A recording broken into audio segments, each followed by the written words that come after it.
I also see already a question from Francesco Avoglio. So please, if he wishes to take the floor. Please, Francesco, I think we hear you. Yes, can you hear me? Yes. Thank you for organizing this very interesting meeting for the CCBE and you, Simone. And I have two questions. One for Ms. Cretin Magard and one for Mr. Bowing. So the first is we have an experience in organizing some training courses in Italy. And my question is, could a seminar with speakers in several countries and online participants through Europe in English, only in English and without a translation, could be a valid training model for lawyers? This is my first question. And the other for Mrs. Bowing is if we use suppliers for a subcontractor, do I have to keep the quotas? And again, if it is possible to produce an invoice that has is object activities done during the project, but with the date after the conclusion of the project, if it is possible. Thanks. Yes, Emmanuel, you want to take that? Okay. So regarding the type of project you just mentioned, yes, it's possible to have an online training only in English and with participants and speakers from different nationalities. However, it was not in your question, but you made me think about something else. To have, for example, only Italian participants and the speakers of different nationalities, that's not what we mean by cross-border. the participants also should be of different nationalities. I don't know if Philippe is still here. Yes, I'm there.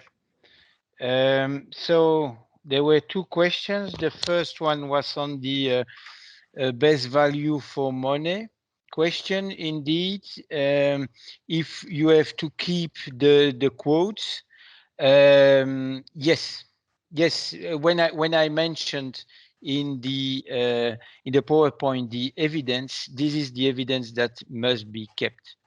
And we see really painful situation because also the evidence and the supporting evidence must be kept 5 years after the end of the project. So you need to make the distinction between the end of the project and the end of the action. So the project, the action, the grant agreement start at the signature, with the signature. Then you have the action. The action normally starts after the signature of the grant agreement. And then the action normally lasts 2 years. That's the duration of the action, 24 months. But the grant agreement continues to run up to the final payment. So the final payment, if there are problems with justifying the cost or whatever, or in submitting the final report, etc., the final payment sometimes may occur 1 or 2 years even after after the end of the action. And if you count on top of that 5 years, during which you have to keep the evidence, and during which an audit may take place, that means that in the worst case, of course, this is not the most frequent, but an audit could take place 7 years or 8 years after the end of the action. And then, of course, go back and find your evidence.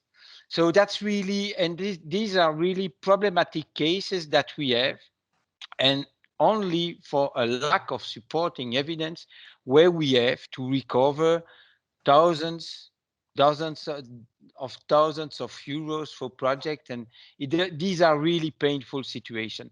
So please keep the evidence. This is really it is kind of easy. Actual need to be justified by invoice, accounting, records, contract. Boom. If you have the best value for money, you keep at least 3 offers. And also you keep the evidence showing that you ask for different prices. This is really the minimum.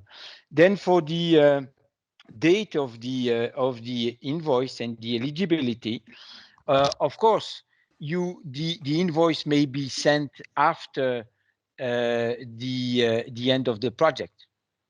So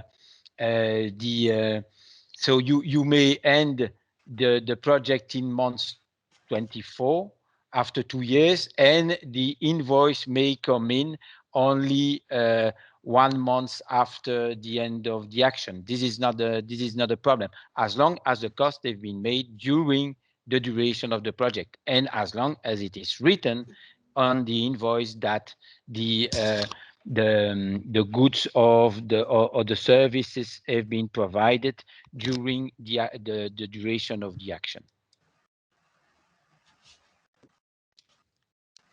Okay.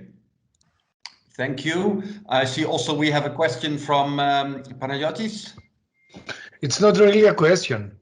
I don't know if there are not any further questions. I would like to say something, but if there are questions, it's better to.